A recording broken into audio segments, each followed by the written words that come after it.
পদত্যাগ করতে চায়, শুনছেন না? এটা গতকাল ছিল talk of the country. Yunus সাহেব পদত্যাগ করতে চায়। একটা বয়স্ক লোককে দায়িত্ব দেওয়ার আগেই তো বোঝার দরকার ছিল পারবে কিনা। একটা ব্র্যান্ড নিউ গাড়ি, এটা কাঁচা ড্রাইভার চালাইতে পারে, আর 10 বছরের পুরান গাড়ি সিনিয়র ড্রাইভার লাগে।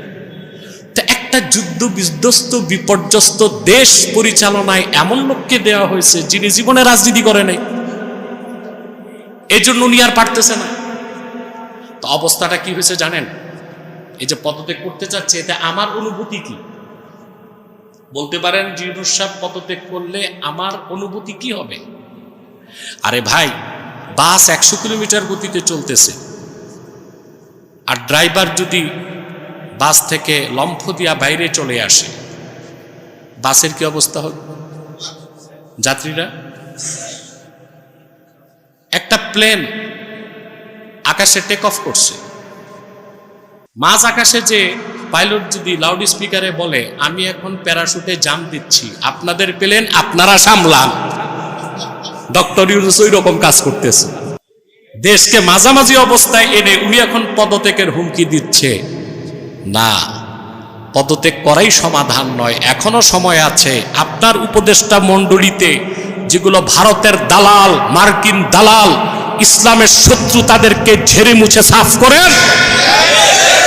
নতুন উপদেষ্টা মণ্ডলী গঠন করে নীতি নির্ধারণ করুন, যেখানে স্টেক হোল্ডার হিসেবে ইসলামপন্থীরা থাকবে, জাতীয়তাবাদীরা থাকবে, অন্যান্য বিভিন্ন রাজনৈতিক দলের প্রতিনিধিত্বমূলক একটি নতুন উপদেষ্টা পরিষদ গঠন করুন। আশা করা পুরাপুরি সফল না হলেও মোটামুটি সফল হবেন।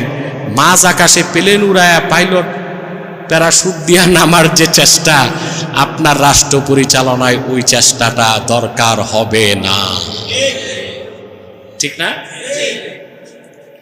কারণ কি, কেউ কাউকে সহযোগিতা করতেছে না। এখন বাংলাদেশে এক দলের বিরুদ্ধে, জামাত বিএনপিতে দ্বন্দ্ব, বিএনপি এনসিপিতে দ্বন্দ্ব, 1400 মানুষ কি জীবন দিছে এগুলো দেখতে? কথা বলেন। সবকিছুর মূলে হচ্ছে রাষ্ট্র পরিচালনায় যাদেরকে আপনারা পাঠান, এদের মধ্যে বিদ্যা, বুদ্ধি, ডিগ্রি, টাকা পয়সা, বিত্ত বৈভব সব আছে, শুধু একটা জিনিস নেই, তাকওয়া নাই, দ্বীনের সমঝ নাই, আল্লাহর ভয় নাই, ইমানদারি নাই, আমানতদারি নাই। প্রত্যেকেই এখন মাথা বিক্রি করা শুরু করে।